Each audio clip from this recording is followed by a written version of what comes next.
What is going on, everybody? It's your boy NC Squared here with I guess season 3 week 12 of the NPL. I know it's a week late that I'm uploading this, but I also want to kind of mix this with my team recap, so I thought I'd show you the last battle of the year and then I'd tell you, like, I guess recap what's going on. So I gotta make sure everything is all good with my hair before we start. Okay, let's go. Alright, so I play. Alright, so this game gets kind of intense. I'm not gonna lie. A lot of people were like, oh shit. And then one thing I'm gonna be like, oh shit, what the fuck? Like, so let's play it. So I don't believe there's, you know, any music going on here. Music is off. Okay, so first things first, I go for my Mega. I want to get it off as quickly as possible. He didn't bring Mega Scizor, which is definitely something I kind of prepped hard for. Like, I even brought Flamethrower and Gyarados for it. I brought, I'm pretty sure I brought HP Fire with Tapu Lele. So, it was kind of a threat that wasn't there anymore, and I was very glad it wasn't there anymore. So, I have Mega Aggro on the field right now. And here I go. I play. He goes for a Stealth Rocks, and I go for my Heavy Slam. And now Heavy Slam does about 40% or 40% damage, which does a lot of damage to this thing. He gets Recovery, so I know it's a leftover set. And next up, I know he's gonna switch out because I know he doesn't want to take another Heavy Slam. So I go for my Stealth Rocks here. He goes for a U-turn, get that chip damage off. I go for my he goes for his Volcanion. I go for my Stealth Rocks, and I switch out and I go to my Goodra to take any hit this thing wants to throw at me. But he goes for Toxic, and this kind of puts Goober at a timer here, and it kind of like sets me off and kind of bones me in the end of the game, which this Toxic play is probably like his best play he could have done early game. If I hadn't switched out and I had just gone for Earthquake, I would have done a lot of damage to this thing. And if I would have done a lot of damage to this thing, I would have easily killed this thing. Not easily killed this thing with Goodra maybe the next turn or so. It would have hindered Volcanion's presence in the entire game after this. So he goes for his Toxic, he lands on Goober. He goes for -6. He switches out and he goes into his Conkeldurr, which is, I'm going to assume it's a Soul Vest, or else he wouldn't be switching out to this. I'm blessed that Sludge Wave did not get the poison, or else my entire plan of action would be screwed over no matter what happened. So I go back and I go into my Mega Aggron, taking any hit possible from this. He goes for Ice Punch, which I resist that, and then I go into my Jellicent, predicting the Drain Punch, and then I go out into my I go for Ice Beam, see how much damage this does, see if I can get a freeze. I don't. He goes for Thunder Punch, and that I probably should have switched out knowing he had Thunder Punch. I knew he was going to bring the Elemental Punches. I just was hoping he wasn't going to bring Thunder Punch for my Jellicent, or for my Gyarados, of course. But you got to prep for Gyarados, you got to prep for Jellicent, you got to bring Thunder Punch on Conkeldurr.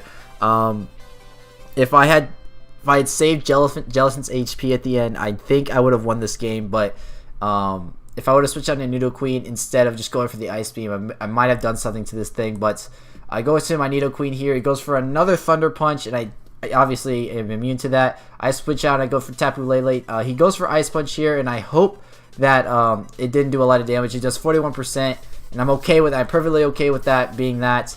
I go for a Substitute here, and it puts me at 23%.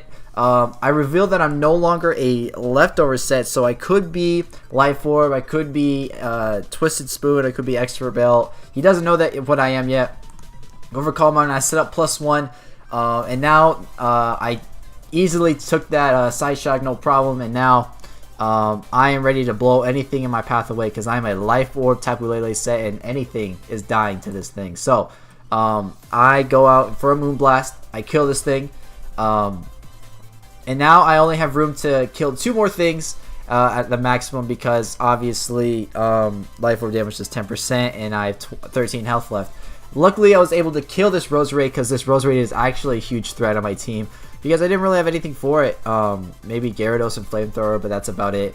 I'm pretty sure he had Sleep Powder to kill me in my drive. But I also did reveal later on in the game that I was Gooey Goodra instead of Sap Sipper for the Roserade, because I honestly didn't think he would bring you the Roserade.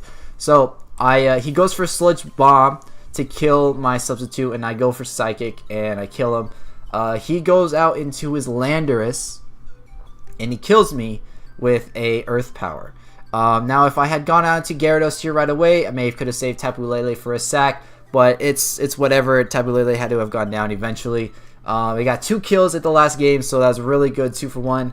Next up, I send in my Gyarados here, and I have a shiny Gyarados for a reason.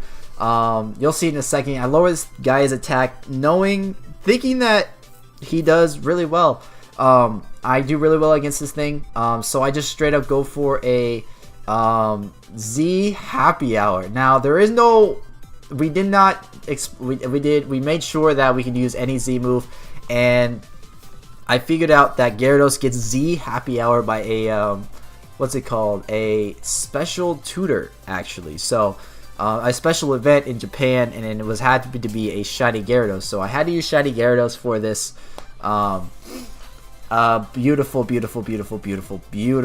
Gyarados here, and this Gyarados just puts in the work here. So I'm at +1 everything. I go for Earthquake, and puts it down at 57%, and he goes for his Hidden Power, which I'm going to assume it's Hidden Power Electric.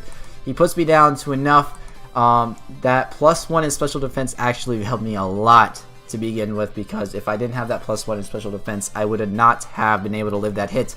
And I go for another Earthquake and I kill him.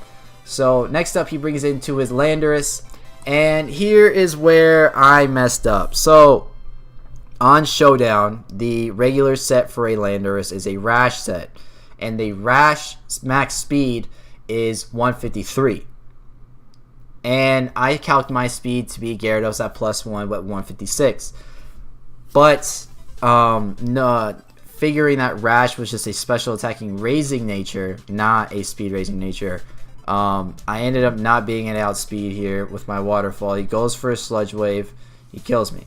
I go into my Mega Aggron here thinking, oh hey, I thought I outsped max speed timid or jolly, or I'm going to assume timid Landorus.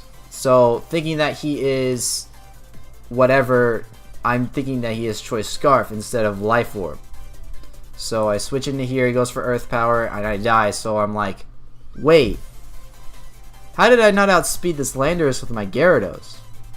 So, due to the fact that I was stupid enough to not outspeed a max speed, timid natured Gaia here, I kind of just threw the game at this point. I worked my way down to get this game as low as possible. I send in my Goodra here.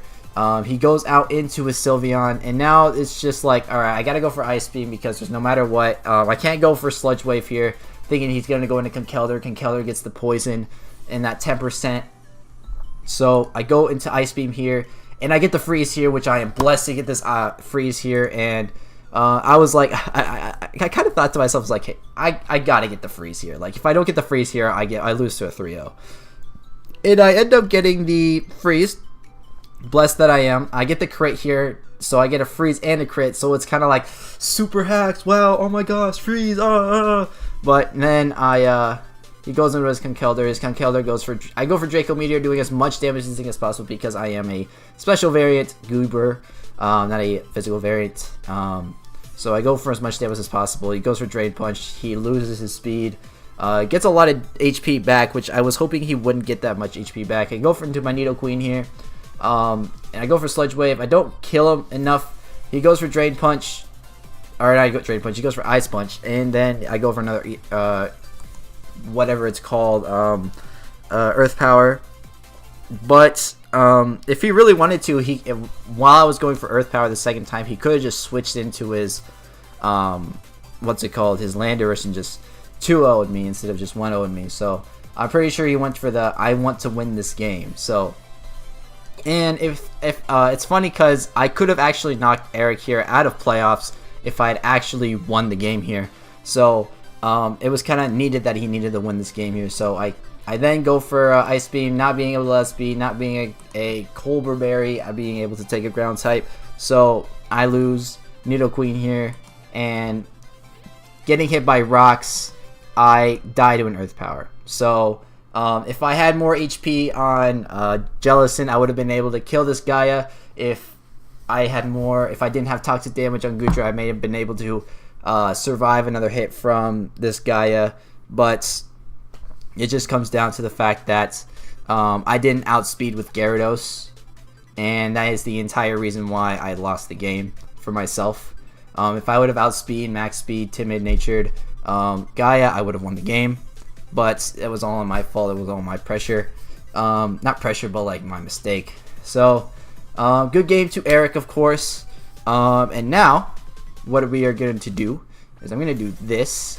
You probably saw that, but I don't care. I'm going to open up the page real quick for my page for the NPL. So where's my page? Where's my page? There we go. So I'm actually going to go to face cam at this moment. I've never actually transitioned right now. Never actually transitioned to another screen. So I'm going to do this. See if it works. Oh, shoot. It worked. Okay. So, all right. So now we are talking. We are here. I am full face cam. I can actually just bring this back to the front here so I can actually look at this while talking to you guys. We played 12 weeks, so I should change this to 7, 4, and 8. There we go. So we ended the season 4 and 8. That's actually I'm actually getting better. Last year I should have only gotten well, I did get 3 wins technically. I didn't finish with only 2. I finished with 3. The last opponent that I faced actually quit the last week before he was supposed to battle me, so I got the win for that week, so I got 3 wins instead of just 2. I actually did fairly well. I should really thinking about it, I should have been 7 and 5 on the year with the amount of wins and losses that I got. I should have been able to win at least 2 more.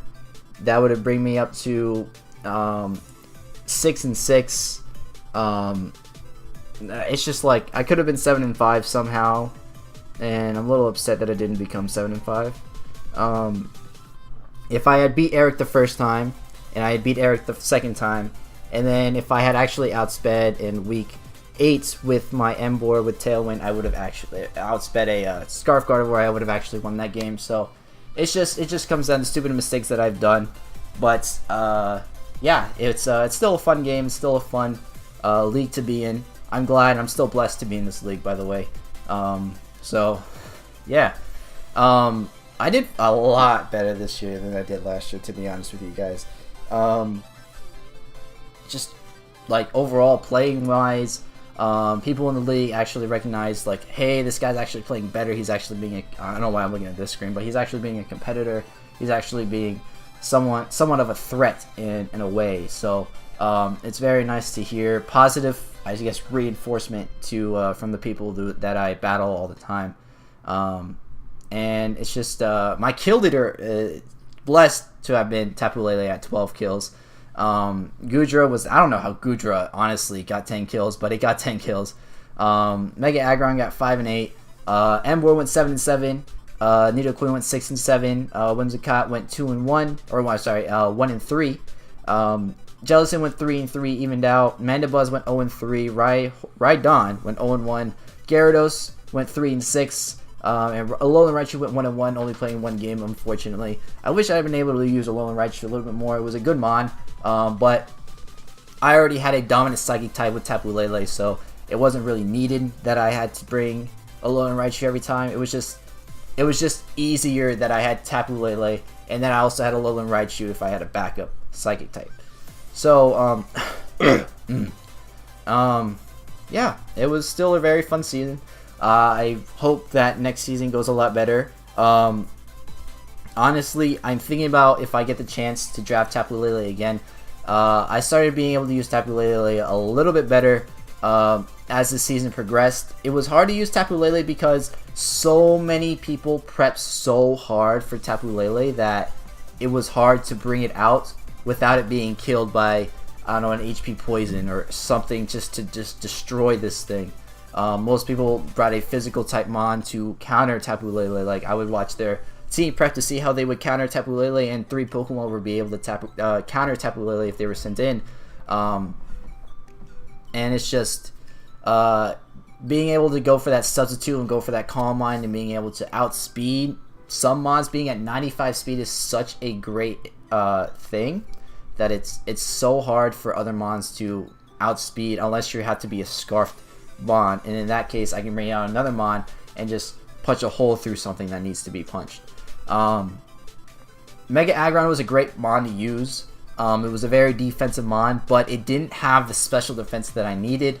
Obviously, Goodra was there with being able to use the Assault Vest, but there were so many fairy types that I needed to counter that I wasn't able to counter with Goodra, and I was hoping that Mega Aggron could cover for that, but being only to have like 56, I guess, I don't even know how much special defense it has, like, not that much special defense, but that it's such a dominant defensive type though. It was still a good mon to use. So hopefully next season, I might be drafting a different Mega, unless Mega Aggron just falls to me somehow and I don't have my other Mega. I'll draft Mega Aggron again. Goodra was a great defensive Pokemon, being able to take really any special attack. And if I really wanted to put in some investment in defense, I could have put in some investment in defense. Being able to put a max HP, have that Assault Vest on, have that max special attack. And it was really helpful to be able to hit something while taking a hit. So that was really nice. And then next up was Emboar. Ooh. Emboar, but Emboar paired with a Pokemon that has Prankster and Tailwind is a dominant force. There were so many times where I, after drafting Whimsicott, that I was able to set up a Tailwind, put in Emboar, and people were just like, oh shit, what do I do? Because nothing on my team takes a hit. So, Emboar was definitely someone that I would like to draft again. Nidoqueen was great defensive mon.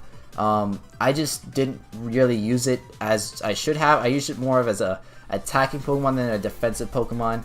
Whimsicott was a great mon, in the fact that it was just a prankster. If I wanted to get a Sleep Powder off, I could go for that Sleep Powder first. If I wanted to get a Tailwind up, I was the first one to get a Tailwind up. So it was really nice. I picked up both Jellicent and Whimsicott the same week, so I used the Whimsicott a little bit more, and I used it a little bit more efficiently than Jellicent.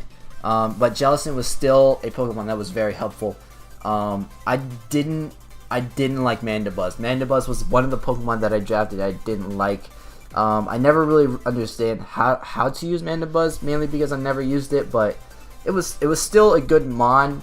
It was good defensive mon. It took a hit. I was able to do maybe a defog or a foul play, get some damage off, and then die, unfortunately, with Mandibuzz. It went 0-3.